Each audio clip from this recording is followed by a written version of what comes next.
नमस्कार, मैं अशोक कुमार पांडे। स्वागत है आपका द क्रेडिबल न्यूज पर।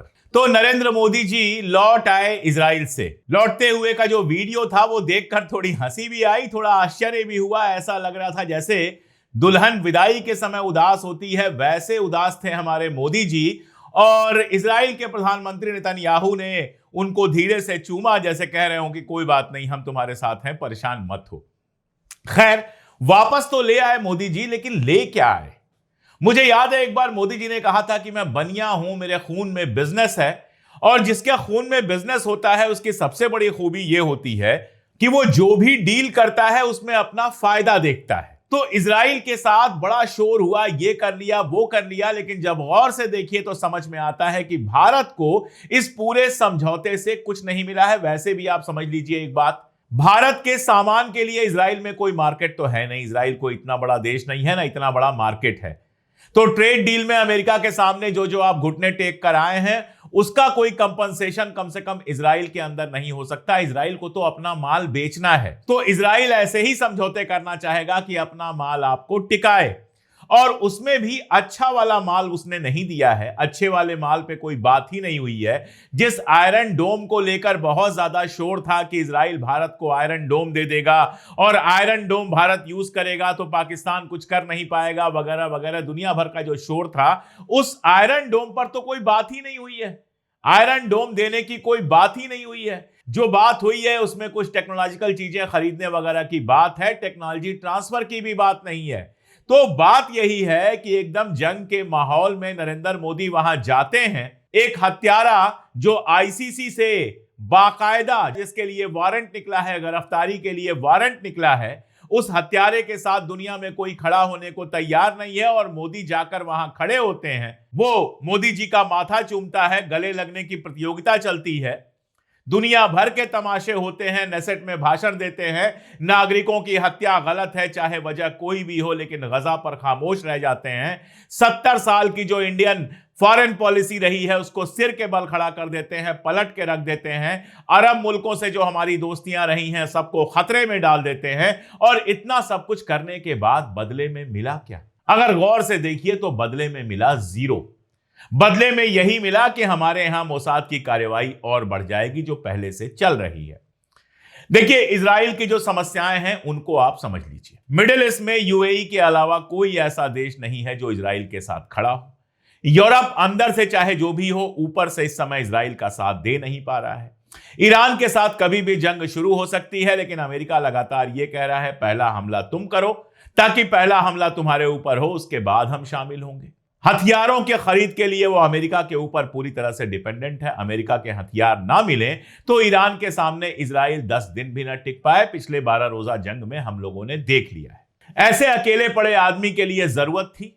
भारत इतना बड़ा देश, इतना पुराना इतिहास, लेकिन मोदी जी इस तरह से गए जैसे किसी महाराजा के दरबार में जा रहे हैं। और इजराइल ने उसको जम के मार्केट किया, सारी दुनिया को यह दिखाने की कोशिश की कि भारत हमारे साथ खड़ा है। और नरेंद्र मोदी ने भी गजा और ईरान का नाम तक नहीं लिया और यही दिखाया कि हम इजराइल के साथ खड़े हैं। अब इसके पीछे एप्स्टीन फाइल है कि क्या है वो मैं नहीं जानता, उसको फिलहाल छोड़ देते हैं। जो हमें दिखाई दे रहा है सिर्फ उस पर बात कर रहे हैं। इजराइल भारत से क्या चाहता है? पहली बात तो यह कि अपने सिक्योरिटी इक्विपमेंट्स के लिए बाजार चाहता है। गजा पे जो सारा कुछ हुआ है उसमें जो भारत में सिक्योरिटी इक्विपमेंट बनाने वाले हैं उन्होंने भी खूब पैसे कमाए हैं। गजा के लोगों की हत्या में भारत की हथियार कंपनियों ने भी अपनी भूमिका निभाई है। खूब सारे हथियार इजराइल को बेचे हैं। और इजराइल में डेवलप कई सारे ऐसी टेक्निक्स हैं, सिक्योरिटी टेक्निक्स, जो वो बेचना चाहता है, जिसके लिए भारत एक बाजार है और भारत वो खरीदेगा। यहां तक तो ठीक है। इसके आगे इजराइल ये चाहता है कि हमारे यहां से मजदूर लगातार उसको मिलते रहे, मजदूरों की सप्लाई होती रहे। अब भारत कितनी भी बड़ी बड़ी डींग हाँक ले, कितनी भी बड़ी बड़ी बात कर ले, हकीकत तो यही है ना कि नरेंद्र मोदी 10 साल में जितना विकास के आंकड़े गिनाते हैं वो सारा विकास अडानी, अंबानी और थोड़े से लोगों का हुआ है। भारत की बड़ी जनता अभी भी बेरोजगार है। भारत की बड़ी जनता की हालत यह है कि दाल रोटी नहीं है उसके पास, दाल रोटी नहीं है, रोजगार नहीं है, तभी तो वो गुंडे मिलते हैं जो कभी जाकर किसी की दुकान बंद कराते हैं, कभी जाकर रोड पर लिखाते हैं ये रोड मुसलमानों के लिए नहीं है, जैसे उनके बाप की रोड हो, कभी कुछ करते हैं, कभी अंडे की दुकान पे दिखाई देंगे, कभी पार्टी में जाकर कुछ करेंगे। ये सारे जो गुंडे मिलते हैं वो इसीलिए मिलते हैं क्योंकि हमारे यहां रोजगार नहीं, और रोजगार मिले तो आदमी कहीं भी जाने को तैयार हो जाता है, अंडमान निकोबार जाने को तैयार हो जाता है, और भी जाने कहां कहां जाने को तैयार हो जाता है। आप दुनिया में कहीं भी जाइए, आपको भारतीय लेबर काम करता हुआ मिल जाएगा। मैं यूके में था और मैं अपनी बेटी के पास रुका हुआ था, तो मैंने कहा खाने की कुछ बात थी, मैंने कहा ऐसा करते हैं बाहर से मंगवा लेते हैं, तो उसने कहा यहां पर बाहर से मंगवाना भी बहुत महंगा पड़ता है, बाकी बातें हो रही थी। फिर उसने बताया मुझे कि जितने ये स्कूटर से मोटरसाइकिल से पहुंचाते हैं खाना वाना, ये सारे के सारे हिंदुस्तानी या पाकिस्तानी हैं, क्योंकि ब्रिटिश लोग ये काम नहीं करते। तो आप सारी दुनिया में जाएंगे तो इस तरह की मजदूरी करते हुए आपको हिंदुस्तानी दिख जाएंगे।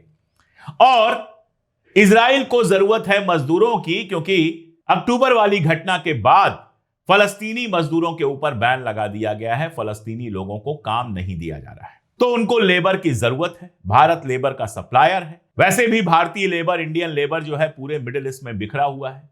सऊदी में देख लीजिए आप, यूएई में देख लीजिए, ओमान में देख लीजिए, कहीं भी चले जाइए आप, आपको इंडियन लेबर काम करता हुआ दिखेगा। लाखों लोग मिडिल ईस्ट में काम करते हैं, लेकिन इजराइल में भारतीय मजदूर बहुत ज्यादा कभी नहीं रहे, थोड़े बहुत लोग हैं।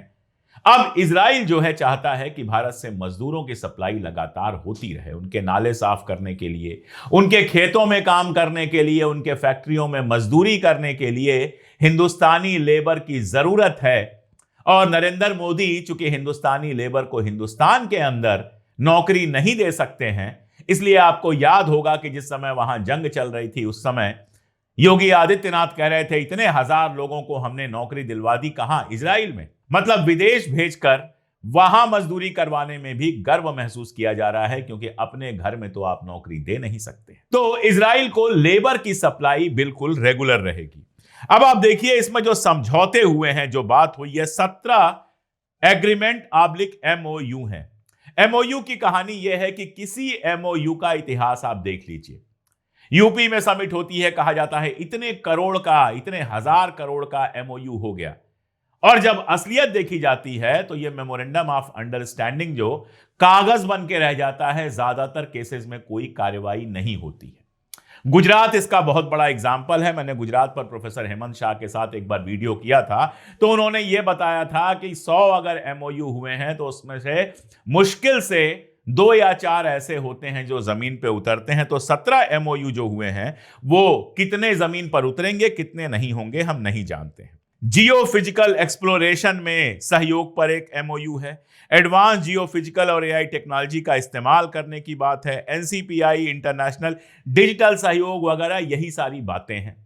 सुरक्षा को लेकर, आयरन डोम को लेकर तो कहीं कोई बात ही नहीं है। तो नरेंद्र मोदी बेसिकली अगर देखा जाए तो इजराइल से खाली हाथ लौट के आए हैं। अपनी इज्जत, अपने देश की इज्जत, अपने देश की प्रतिष्ठा सब दांव पर लगाकर आए हैं। लड़ाई के समय जाकर एक ऐसे देश के साथ आप खड़े होते हैं जो पूरे दुनिया में पैरिया स्टेट बना हुआ है, पूरी दुनिया जिससे नफरत करती है। अमेरिका जैसे देश में आधे से ज्यादा लोग इजराइल को पसंद नहीं करते हैं।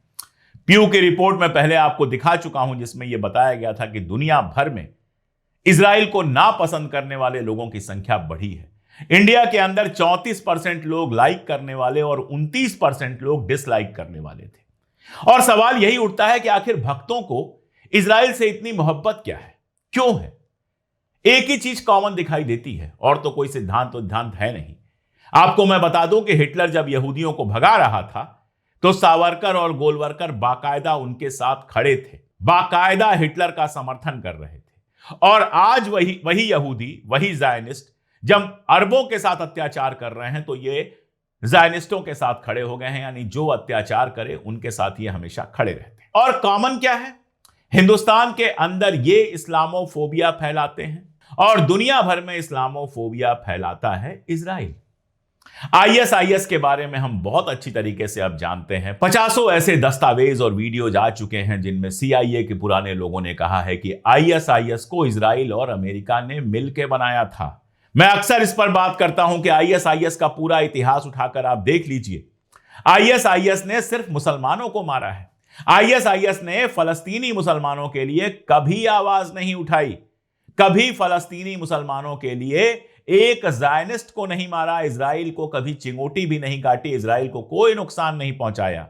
सीरिया को तहस नहस कर दिया, यजीदियों को मारा और जाने शियाओं को मारा। सीरिया को तहस नहस किया, इराक में बदमाशी करने की कोशिश की, ईरान में घुस नहीं पाए क्योंकि आईआरजीसी, जिसको टेररिस्ट बता रही है आजकल यूरोप की सरकारों ने टेररिस्ट घोषित कर दिया है, उस आईआरजीसी ने आईएसआईएस को ईरान में घुसने नहीं दिया, वरना ईरान में वो क्या तबाही मचाते कहा नहीं जा सकता है। सीरिया में जबरदस्त तबाही मचाई, टर्की में भी बदमाशी की और जिनको मारा ज्यादातर मुसलमानों को ही मारा। वो आईएसआईएस इजराइल और अमेरिका ने मिलकर बनाया था और उसी आईएसआईएस के जिसको आतंकवादी कहते थे, ये जिस जोलानी के सर पर लाखों डॉलर का इनाम था, उसी जोलानी को इन्होंने लाकर सीरिया में राष्ट्रपति बना दिया। तो आप समझ सकते हैं कि इजराइल और अमेरिका का खेल क्या है। आतंकवाद की जितनी परिभाषाएं हैं अगर लागू की जाए तो इजराइल से बड़ा आतंकवादी कोई नहीं मिलेगा। लेकिन इजराइल से भक्तों को इतनी मोहब्बत इसलिए है, नरेंद्र मोदी को इजराइल से इसलिए इतनी मोहब्बत है क्योंकि इस्लामोफोबिया यहां भी चलता है। यहां भी मुसलमानों को लगातार बदनाम करने की कोशिश की जाती है और इजराइल में भी जो मर रहे हैं, गजा में जो लोग मारे गए हैं, वो अरब मुसलमान हैं। हालांकि अगर इतिहास आप देखेंगे तो अरब क्रिश्चियंस के साथ उतना ही बुरा व्यवहार किया गया है। यह आप लोगों को सुन के आश्चर्य हो सकता है, लेकिन गजा के अंदर ईसाइयों की भी बड़ी संख्या थी और उनके साथ भी अत्याचार किया गया है। वेस्ट बैंक में ईसाइयों के गांव भी उजाड़े जा रहे हैं, लेकिन पता नहीं एप्स्टीन फाइल के थ्रू या किसी और के थ्रू इजराइल ने अमेरिका के नेताओं को, हुक्मरानों को ऐसा खरीदा हुआ है कि किसी की जबान से एक लफ्ज नहीं निकलता। आज भी यूरोप से बहुत सारे ईसाई जब घूमने जाते हैं वहां पर यरूशलेम में और बाकी सारी जगहों पे, तो लौटकर वीडियो और फोटो पोस्ट करते हैं कि कैसे थूका जा रहा था उनके ऊपर। और कई सारे रब्बाइस का कमेंट है जो कहते हैं कि ईसाइयों के ऊपर थूकना हमारा धर्म है। ऐसा धर्म मतलब मुझे नहीं लगता है कि कोई और होगा जिसमें दूसरों के ऊपर थूकना भी अलाउ किया जाए। और नरेंद्र मोदी वहां जाते हैं, गले मिलाते हैं, बेंजामिन नेतन्याहू किस करते हैं, जाते जाते गाल पर किस करते हैं। मैं उसको कोई निगेटिव सेंस में नहीं कह रहा, वहां के कल्चर में शामिल है, लेकिन भारतीय कल्चर में एक पुरुष का दूसरे पुरुष को किस करना बड़ा अजीब सा लगता है। अगर हिंदुस्तान में कोई पुरुष किसी पुरुष को किस कर रहा हो तो हमें अजीब सा बिल्कुल लगेगा। खैर, वो उन दो लोगों के बीच की दोस्ती है, रिश्ता है, उसमें मैं क्यों कुछ बोलने जाऊं। मेरा मसला तो भारत है कि भारत इजराइल से रिश्ता बनाकर आखिर चाहता क्या है और भारत को इजराइल से रिश्ता बनाकर मिलेगा क्या। कल ईरान के विदेश मंत्री अराक्ची ने जिस तरह से कहा, बहुत साफ है कि ईरान इसको बहुत क्लोजली देख रहा है और जंग हो या ना हो, ईरान की जो सरकार है जब तक रहेगी तब तक कम से कम ये फांस तो बनी ही रहेगी कि जिस समय जंग के हालात थे आप जाकर इजराइल के साथ खड़े हो जाते। और भारत को इससे कुछ नहीं मिलने वाला है। 10-20 हजार लोगों को वहां रोजगार मिल जाएगा, इससे भारत की बेरोजगारी की समस्या भी नहीं हल होने वाली। दूसरी तरफ सोचिए कि पूरे मिडिल ईस्ट में हिंदुस्तान के इतने ज्यादा लोग रोजगार करते हैं, वहां अगर एंटी इंडिया सेंटीमेंट शुरू हुआ, अगर भारतीयों को रोजगार मिलना कम हुआ या निकाला जाना शुरू हुआ, तो आप याद रखिएगा करोड़ों रुपए वहां से रेमिटेंस में भारत आते हैं, उनका नुकसान होगा, वो लौटेंगे हिंदुस्तान में और हिंदुस्तान में नौकरियां हैं नहीं। दूसरा, अरब वर्ल्ड जो है हमारे सबसे बड़े इन्वेस्टर्स में से है। अरब कंट्रीज में हमारा माल जाता है, बिकता है, हमारा सामान बिकता है, हमारे सामान के लिए बड़े बाजार हैं अरब मुल्क, और साथ में हमारे देश में बड़ा इन्वेस्टमेंट करते हैं अरब मुल्क, और साथ में हमारे लोगों को बड़े पैमाने पर रोजगार उपलब्ध कराते हैं। मैं ये नहीं कह रहा हूं कि ओमान से ऑर्डर निकल जाएगा, सऊदी से ऑर्डर निकल जाएगा कि हिंदुस्तानियों को रोजगार नहीं देंगे, ऐसा नहीं होगा, ऐसी बेवकूफी कोई नहीं करता है। लेकिन ये जो एंटी इंडिया सेंटीमेंट धीरे धीरे जाएगा। कल का आप ट्विटर देखिए, यूएई को छोड़कर मिडिल ईस्ट के अकाउंट्स का आप देखिए, सारे इस बात से नाराज दिख रहे थे। हिंदुस्तान में मुसलमानों के लिंचिंग के वीडियोस लगातार पोस्ट किए जा रहे थे, लगातार यह कहा जा रहा था कि मुस्लिम हेट की वजह से मोदी और नेतन्याहू इतने करीब आ रहे हैं। और इन सब का असर क्या पड़ेगा, कल्पना करके देखिए, कोई एक शेख है, जो इजराइल को बुरी तरह से नापसंद करता है और ज्यादातर नापसंद करते हैं। अगर सरकारें खामोश रहती हैं या कुछ नहीं करती हैं तो उसकी वजह अमेरिका है सिर्फ। अब उसको अगर नौकरी देनी होगी, 5 हिंदुस्तानी और 5 पाकिस्तानी आएंगे और 2 पोस्ट होगी, और वह हिंदुस्तानी की जगह पाकिस्तानी या किसी और को नौकरी देना शुरू करेगा, तो इसका विरोध तो कोई कर भी नहीं पाएगा। ये तो उसका पर्सनल डिसीजन होगा। लेकिन अगर इसी को इन्फ्लेट कर दीजिए, अगर ये लगातार होने लगे, तो हिंदुस्तानियों को वहां नौकरी मिलनी मुश्किल होगी। दूसरा, हिंदुस्तानियों को हमेशा पाकिस्तानी या दूसरे लोगों से ज्यादा इज्जत मिली है मिडिल ईस्ट में। वो इज्जत पहले भी कम होने लगी है और धीरे धीरे और कम होगी। और इन सब का मिला जुला असर यह होगा कि अगर भारत में अरब मुल्कों ने इन्वेस्टमेंट कम कर दिया, अगर भारत के लोगों को रोजगार देना कम कर दिया और भारत की जगह दूसरे मुल्कों से सामान खरीदना शुरू कर दिया, तो आप अंदाजा लगाकर देखिए कि हमारी इकॉनमी पर इसका कितना असर होगा। क्या इजराइल इस ऑफसेट को कंपनसेट कर पाएगा? कतई नहीं कर पाएगा। एक तो उसकी औकात नहीं है, इतना बड़ा वो है नहीं, वहां इंडियन सामानों का कोई मार्केट नहीं है, और ना ही वो इतने सारे लोगों को अपने यहां नौकरी दे सकता है। एक बात याद रखिएगा कि इजरायली हिंदुस्तानियों से उतनी ही नफरत करते हैं जितने अरबों से। ज्यादा पुरानी बात नहीं है, एक वीडियो आया था, मैंने आपको दिखाया था, जिसमें व्हाट्सएप पर प्लान बनाकर हिंदुस्तानियों को पीटा जा रहा है। बाद में उस पर कार्रवाई वगैरह हुई क्योंकि नरेंद्र मोदी जाने वाले थे, लेकिन पहले भी इस तरह के कई वीडियोज आ चुके हैं। तो कोई इज्जत नहीं करते हैं आपकी, लेकिन आप पगलाए हुए हैं नया पापा बनाने के लिए नेतन्याहू को। कुल मिला जुला कर जो ये मोदी की पूरी यात्रा है, मैं बड़े गौर से देख रहा था कि चलो हिंदुस्तान के लिए कोई तो फायदा लेकर आए। कोई फायदा हिंदुस्तान को इस यात्रा से नहीं मिलने वाला है।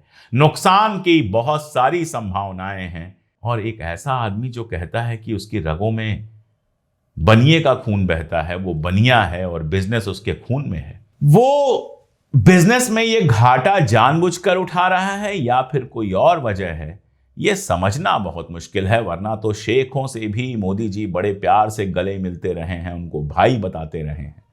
लेकिन अब क्या हो गया है, क्या वजह है, मैं तो नहीं जानता। अगर आपके समझ में आ रहा हो तो कमेंट में जरूर बताइएगा। आज के लिए इतना ही, बहुत शुक्रिया।